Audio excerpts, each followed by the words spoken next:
वैशाख महात्म अध्याय 12। जय जय राधा वल्लभ श्री हरिवंश। वैशाख के महीने में ज्यादा से ज्यादा दान कीजिए, तप कीजिए, जाप कीजिए, स्नान कीजिए, आपको अधिक से अधिक पुण्य मिलेगा। वैशाख के महीने में आकटा सींचने का बहुत धर्म होता है। वैशाख के महीने में त्रिवेणी सींचने का बहुत धर्म होता है। तो आप वैशाख के महीने का लाभ उठाइए, क्योंकि वैशाख का महीना श्री हरि विष्णु को अधिक प्रिय है। और अब हम सुनेंगे वैशाख के महीने का 12वां अध्याय। यम बोला, हे शंभो ब्राह्मण, मेरी बात सुनो, मेरा लोप हो गया। मैं मरने से भी अपने पद के खंडन को अधिक मानता हूँ। एक कमलासन अपने स्वामी को यहाँ रहकर उसके नियुक्त किए कार्य को जो नहीं करता है वह धुन बनता है।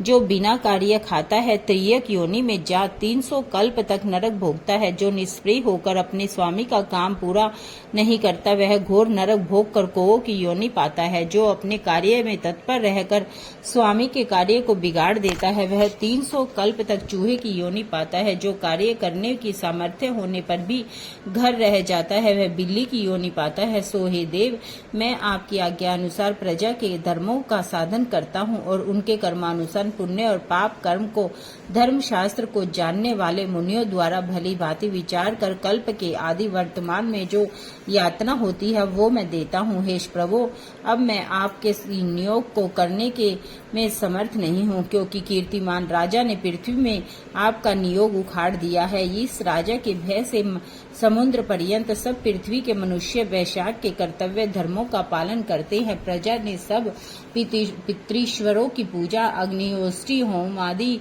यज्ञ, तीर्थ यज्ञ आदि तथा सब शुभ कर्म, सांख्य योग, प्राणायाम करना, होम और स्वाध्याय का नाम लेना तक छोड़ दिया और अनेक प्रकार के पाप करने पर भी उनके वंश में माता के वंश के व ससुर तक के वंश में 26 पीढ़ियों तक के पितृश्वर सब पापों से मुक्त होकर दिव्य ध्येय धारण कर मेरा मार्ग छोड़ विष्णु लोक में श्री हरि भगवान के पास चले जाते हैं। अतः इस सब काम पर मुझको रखने की आवश्यकता नहीं है। यह आपका दिया हुआ दंड और पट आपके चरणों में रखा है। हे ब्राह्मण, मैं जो अनेकों तीर्थ स्नान से, दान तप व्रत करने से, अनेक प्रकार के धर्माचरण करने से, प्रयास से, पतन होने, रण में मरने से, यज्ञ आदि करने से देव गति नहीं मिलती है, जो मेष की संक्रांति में प्रातः काल स्नान कर भगवान का पूजन कर तथा श्रवण करे और वैशाख महात्म्य सुने तथा यथोचित वैष्णवीय धर्मों का संपादन करे तो वह विष्णु लोक का अधिपति हो जाता है। राजा की आज्ञा से वैशाख के कर्मों को कर सभी मनुष्य वैकुंठ को चले जाते हैं।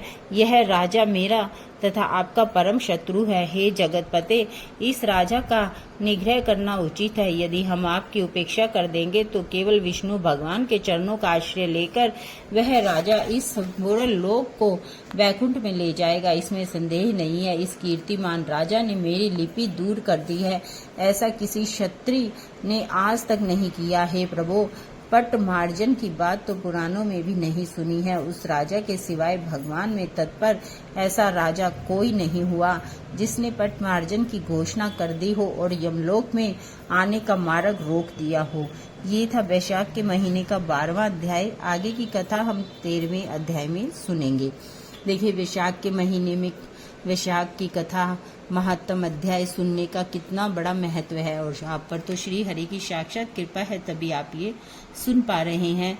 तो आप इस वीडियो को हो सके तो ज़्यादा से ज़्यादा प्लीज़ शेयर करिएगा, क्योंकि हमें सनातन धर्म को बढ़ाना है। चैनल पर नए हैं तो सब्सक्राइब जरूर करें, बेल आइकन को दबाएं ताकि हर नोटिफिकेशन आप तक पहुंच सके। धन्यवाद। जय जय राधा वल्लभ श्री हरिवंश।